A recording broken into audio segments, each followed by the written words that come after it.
Tom Pipines has been ejected from the game for wearing a shirt that, as Derek from WSS Sports, our wonderful partners, has said, looks too much like the Vikings. It was totally, I'm in a rush, I'm running around.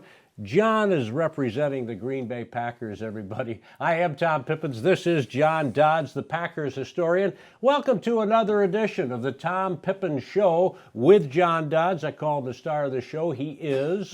You can get us at Tom Pipines Show or tompipines.com. Brett and Mike are behind the scenes key players. So are Jason and Derek here, Tom Kurtz. So it's really a collaborative effort. We appreciate the opportunity to be together. The Packers 1-0, the Vikings 1-0.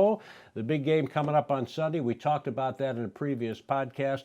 John, let's talk about what this season can be if everyone stays healthy. And first and foremost, as we all know, the signal caller, doesn't matter who's the backup, whether it's Boyle or whomever, he's got to stay healthy.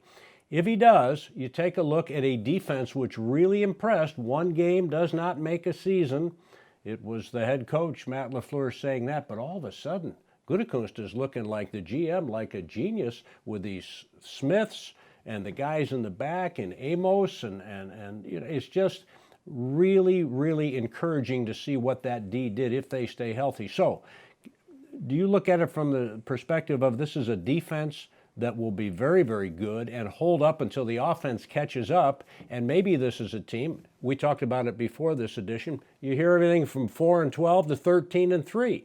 So what are you saying as the expert on this little extravaganza we have going? Well, it's hindsight will be 20/20, and we can if they're injury free, and if Bulaga, Kevin King especially, if those two can stay healthy. Last year, I thought that the Packers were very good, and they went into the Rams Coliseum last year, and the Rams had scored 50 points, I think, the 3 successive weeks before then, and the Packers had them toe-to-toe with Alexander in the slot guarding their little wide receiver, and had five batted passes, five passes defense. That's his strong suit, is it not? If you can put him in the slot with King? Yes.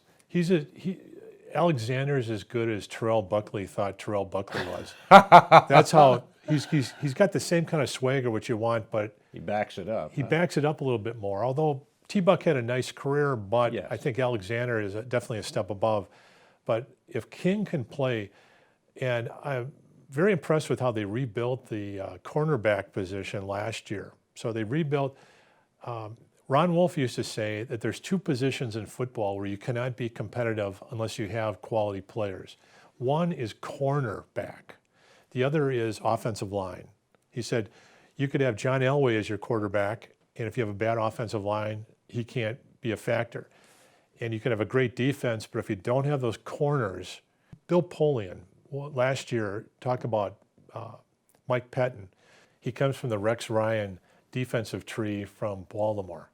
And he said those are big, stout nose tackle.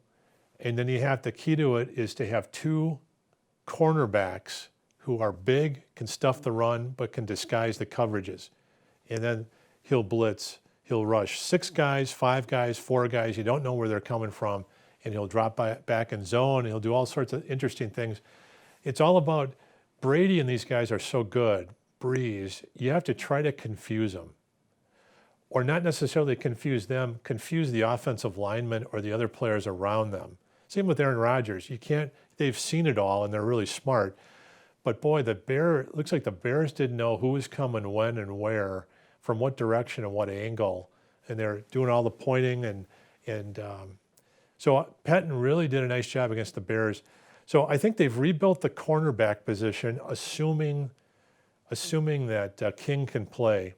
And then this year, they've rebuilt the safety position, trading up to get Savage, who looks like the second coming of Nick Collins. He did look good against Chicago, didn't he? He just seems, he's not playing like a rookie very early, small sample size, but the kid just seems to have the instincts, and it's not too big for him at all. He's got the speed. He can play up, play corner. They can disguise the defense. He can come up and play in the slot, and because the safety does that, the quarterback, are they playing man? Are they playing some type of zone? I don't know. especially a younger quarterback wouldn't be able to tell. But and then having Amos back, kind of the assignment sure guy in the back, the assignment sure guy in the box if they need that. So there's a flexibility. They can blitz Savage. I don't know if you want to use Savage like they use Amos, because Savage is much lighter than Amos. So you want Amos to take more punishment. You want Savage to be smart about the punishment. But Savage can blitz too. So they're sneaking him up to the slot and then blitzing him from the outside. So the secondary, you're going to see more coverage sacks. And then Gutekunst did a great job of getting the two Smiths, and they're coming in, and they can blitz the passer, they can rush the passer, and I think they're going to have a better chance of getting sacks because I don't think these guys are going to be open. So I'm optimistic in that. They just picked up a guy named B.J. Goodson. They traded him from the New York Giants, right. And 3 other teams wanted to put a claim in for him. So I'm not exactly sure how these rules work, but I know that you can put someone on waivers and then you can pull them back, you can recall them. So when they saw this interest, they recalled them, and then Gutekunst then decided, all right, I'll give you a 7th round pick. Chance, right. So he's a real thumper, isn't he? Maybe not the best in coverage, although he's improving, it seems, every year. Talking about Goodson. Goodson, he is, and he's the exact opposite of Burks, who could be back later in the year, but he's really good in coverage. And when it comes to it, it comes down to it, teams are passing 60% of the time. So can you drop back and guard that tight end? Look, Roquan Smith last week got the big interference penalty. Jimmy Graham ran down, got behind him. He had to grab him. I think it was a 32-yard penalty, a big penalty. That's all. If you can keep the defense honest in the middle, you're going to open up the throwing windows to Devontae Adams and to MVS and to Davis. Kenny Clark obviously is, we've been saying he's a star on the rise. I think it's time to say that he is a star and hopefully a Pro Bowler for years to come if blessed with health. 2016, the Packers beat the Vikings, thumped them pretty badly. I want to say it was like 45-21 or 38-21 with the last 2 touchdowns for Minnesota coming in garbage time. So I went down to the locker room and I went around, and it was the final game of the year, and these guys were, you could just tell, this is it. Pack up my gear. I'm going home. We're not in the playoffs. I think they finished 6-10, something like that. And so I went up to Eric Kendricks, the middle linebacker who played for, great middle linebacker for Minnesota, who went to UCLA. I said, the Packers drafted Kenny Clark in the 1st round from UCLA. Can you tell me about Kenny Clark? They were teammates there, were they not, with the Bruins? They were teammates. So he said, Kenny Clark, I will play behind him anytime. He was my best friend. He kept linemen in the Pac-12 off of me. He said, but you could tell he came in as a 17-year-old into college, and you could tell football was important to him. He came in early. He was a student of the game.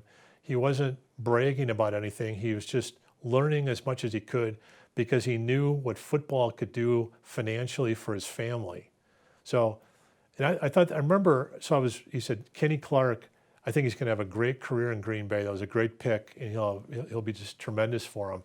And he has been ever since. And it's interesting because I remember walking away thinking the Packers took B.J. Raji with the 9th pick in the 09 draft. And B.J. Raji had all the talent in the world, but he just football wasn't as important to him. And I can't blame a guy that you get a couple $1 million in the bank and all of a sudden, why am I putting my body through this? I can understand that. And I can also understand the old veteran that'll play till he's 40 if he can. But the fact that Kenny Clark loves the game and is doing better, I think one of the reasons why they cut Mike Daniels is to free up $8 million of cap, and they're going to do a deal with Kenny Clark to extend him. So that'll be something that'll probably be done during the season. And just a solid young man too. I mean, he's grounded as the ball carriers that he grounds, or the quarterback if he gets in there for a sack. Going back to the Lombardi era, it's defense winning championships. We all know that. You know it better than I, better than most. John, Super Bowl 31, Super Bowl 45, outstanding units. difficult again to prognosticate. But if this unit stays healthy, is this a championship caliber defense? I think it is. If you took the 90, and the NFL is, the talent is more diffused. And the reason why I think that those last two expansion teams, the Cleveland Browns and the Houston Texans, they came in, they've taken 75 guys off the market. So you could pick up a Bruce Wilkinson in 1996 at tackle and plug him in and win a Super Bowl. He is gone. He's no longer available. So it's much more difficult to pick up talent than it was back in 96. So if you have health, you can go anywhere. You can go all the way if you keep the defense. I think is good enough. The secondary is good enough, and it's a passing league. The guy that has really surprised me is Montravius Adams. He is working with Kenny Clark, and he had the best game I've ever seen him play against Chicago in Week 1. If he can play that way the whole year, now you have something, because they have Lowry on one side, you have Montravius Adams, and then you have Kenny Clark in the middle, and you can bring in Tyler Lancaster and Kiki, the impressive young guy, probably later in the year. Mm-hmm. So I think the defensive line is solid. I think the outside linebackers are solid. You have to have a question because it's the salary cap era. Middle linebacker would be the question. And Blake Martinez is a kind of A.J. Hawk in A.J. Hawk's prime type of player, real cerebral, will make the play, just not real fast to drop in coverage. Might watch 20 hours of film and realize, I'll have the instincts to get over there and make a play, but he just doesn't have the speed. Burks has the speed, and Burks was making plays in camp before he got hurt. So that's a possibility. But I think they can always play more because they have good cornerbacks. They can always play an extra one or bring an extra safety and play them in the middle.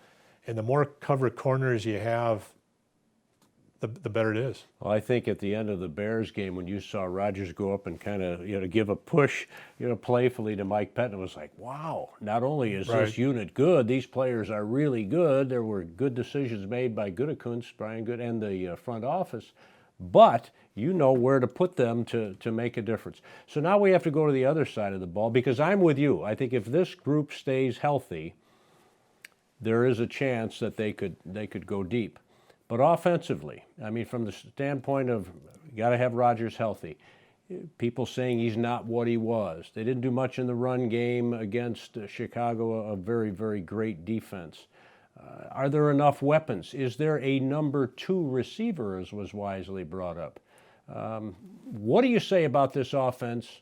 You understand why it wasn't very good in the opener, but can it get to where it needs to go? It's so ironic because the offense, as you're well aware, with Aaron Rodgers, before that Brett Favre, would hold up the rest of the team. Now the strong point of the team is the D. Seems like a lot of the offenses are stale because nobody plays in the preseason. Yeah. Now the interesting thing is the Minnesota Vikings, Zimmer, their coach, plays starters. He doesn't believe in resting them. He said you got to get in shape. So they'll probably start off better early. Mike McCarthy used to be very easy on the team, and in September they'd often go 2-2, 1-2 to start off, and then they would just go on a run toward December because that's what he was trying for.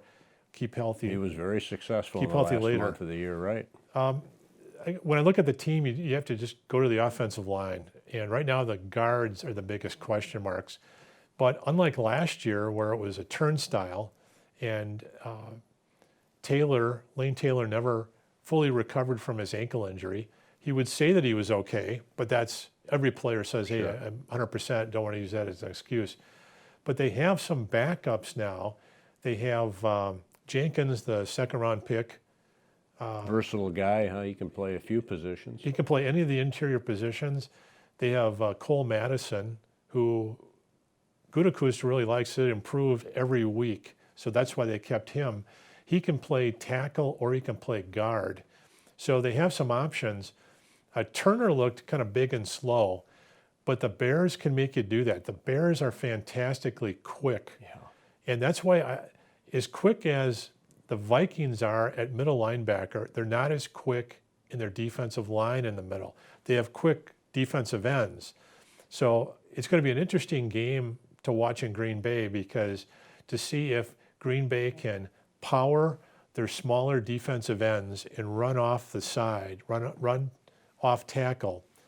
And the thing about, but the guards, they're going to have to be played well, and Turner's going to have to be quicker, because Kendricks and Barr blitz up those A gaps. Yeah. That's what Zimmer does. He blitzes up the A gaps, and that's the quickest route to the quarterback, especially even on a 3-step drop. So big picture now. Yep.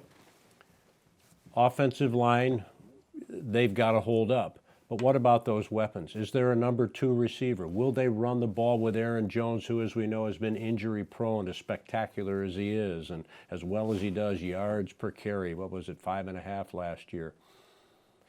Let's start with that number 2 receiver. Is it MVS? Does Rodgers have enough weapons for this offense to be really good in Matt LaFleur's system? I think he does, and I think he's good enough to buy some time and let those guys run their routes. If you're looking for a 3-step drop, look at 2 options and get the ball out, they might be lacking. But if Rodgers can extend plays a little bit, I think they'll be okay. MVS, Rodgers is high in MVS. MVS can make a wow play, and then it might go to sleep a little bit, or he won't run his route crisply. The other guy to look at is Davis, Trevor Davis. Trevor Davis, Rodgers hit him last week against the Bears for about a 17-yard gain in that key drive at the end for the field goal. And he's a guy that is perfect because there's not a lot of tape on him.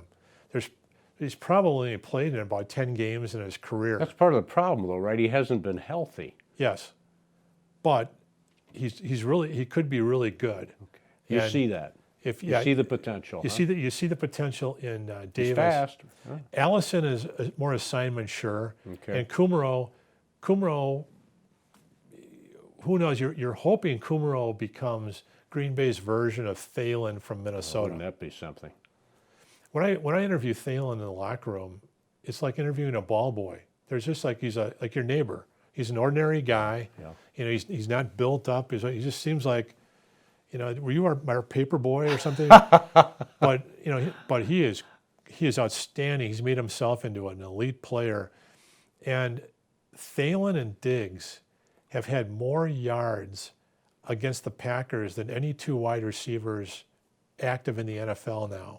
So, but I think that's a lot of injuries that Green Bay has had the last few years to their corners. That's the primary reason. But it'll be interesting to see if, getting back to your question about the tight ends, they're trying to use the tight ends more. They threw the tight ends more than any game against Chicago than any game McCarthy had last year. So in his final couple of years. So they're trying to use the tight ends to keep them honest. We'll see if Jimmy Graham's knees can hold up. But it's too bad Sternberger's hurt, huh? I mean, that would be certainly, he could be quite an addition. He's versatile, almost a receiver type, maybe a younger Jimmy Graham in terms of, I'm not saying he will be what Graham was before injuries and age, although he's just 30. But they don't have him. So I think, was it Mercedes Lewis against the Bears? He was more involved catching the ball. So is there enough there, though, at the skill positions for Rodgers? And Rodgers, obviously, again, has to have a really good year. Even last year, I know you point out his numbers were incredible. He was playing on a broken leg, 25 TDs, 2 picks, but not trusting receivers and throwing a ball into the ground in part, I think, because of that injury. Will he trust these guys, and will he adhere to the system of LaFleur so that they can get that ball out quicker and hopefully make noise? So that's the bottom line. Is this an offense that's good enough to be playing deep into the postseason party? I think they are. And what was interesting against Chicago, Rodgers, it might have been intentional, didn't put the ball up for grabs. He felt that this was the Brett Favre. Brett Favre was the gunslinger, but Brett Favre also knew if his team punted, they were going to lose. Yeah. So he had the pressure. He had to make a play. Rodgers had that same pressure, but Rodgers is more accurate and can make the play. But Rodgers didn't put the ball up, except for the one play in the fourth quarter. He threw a real bad pass with about a minute to go that was almost intercepted and taken back by the Bears. That was a quick out, I think, to Davis. And you're wondering, why not just run out the clock? But other than that play, I think he basically thought, we don't make any mistakes. They had no fumbles, no interceptions. Our defense is good enough to win. I don't think he's ever thought that in his career. Maybe in 2010, when they had that pretty good defense with Woodson and Matthews and Collins, and Tron Williams was in his prime. But it's going to be an interesting mindset if winning a game 10-3. They're not used to that. But I think he will get better as the season gets on. But I think they're just trying to get the basics and the rhythm down. Mm-hmm. With the McCarthy, where he would get mad at the wide receivers, is he'd be making signals, and they're not running the routes, or they don't understand what he's saying. Right. Jordy understood what he was doing. Yeah. And by the end of the year, I would think that if he takes it outside and he extends the play, they're going to be running down the field and they're going to be making a move, still not giving up. MVS would give up on balls sometimes, would really make Rodgers angry. Don't give up. We're in the red zone. We've got one play left with the clock about ready to wind down to 0. Prediction, wins, approximate, Are we talking double-digit wins? Are we talking win the division? Are we talking wild card? And if you get to the dance, is there a chance to make movement? Or are they a year away, as many seem to think? I think they're the difference between 6-10 and 10-6 is nothing in the NFL. It's health. So if you're healthy, you're 10-6 at a minimum. If King and Balaga play, I think you're up at 11-5. And because their secondary is very good, their pass rush, if it's as good as it, and I think it is, if they can put pressure on the passer, they're going to generate a ton of turnovers. The other thing that was interesting is their punter. Their punter was one of the MVPs of that Chicago game because J.K. Scott. Very impressive. Yeah. Wow. So now we understand why they drafted him out of Alabama so high. Right. You would think. Hopefully that was going to continue. Yeah, I was watching a draft show. Here we go. Yep, Remember, we're winding up. We're winding up. Yep. We're winding down, so you got to get right to it, and we're out of here. I was watching a draft show at the Although I could listen forever. I was watching a draft show at the Senior Bowl, and Bill Polian was over with the punters, and they broke from a commercial, and they said, well, this is the boring part of our show. We have the punters. It's like watching grass grow. And Bill Polian said, the heck it is. Have you seen this J.K. Scott punt from Alabama? He's a game changer. He changes the field. So I kept that on my DVR. When they took him, I went back and watched it again. I heard that. It meant a lot more than it did the original time I heard it. But he's an interesting guy. And also, this is the second year that he's holding. And one of the reasons why Mason Crosby's been inconsistent over the years is his holders. When the snap comes back, they spin the ball and the laces have to be either facing the goalpost or facing him. If it's facing the side, it tends to drift to that side or the other. So now that Scott's more experienced and the snapper's more experienced, I think you'll see more crisp special teams. So to answer your question, I'm looking at 11-5. It's a tough schedule. San Diego didn't seem to be as good without the Wisconsin running back. And they have San Diego, tough game on the road. Kansas City, tough game on the road. But all these other teams, I'll be interested if they can beat the Vikings. I think that 11-5 would be your base. Nice to dominate them after not winning since, I believe, 2016 over Minnesota. He is John Dodds. He's one of the best analysts. He's been an NFL scout. He's covered the Packers for 4 decades, and he's our historian on the Tom Pippin Show with John Dodds. Catch us there or TomPippins.com with our good friends, WSS Sports, our partners. We're so grateful for them as well and for you, and we look forward to seeing you again. Go Pack!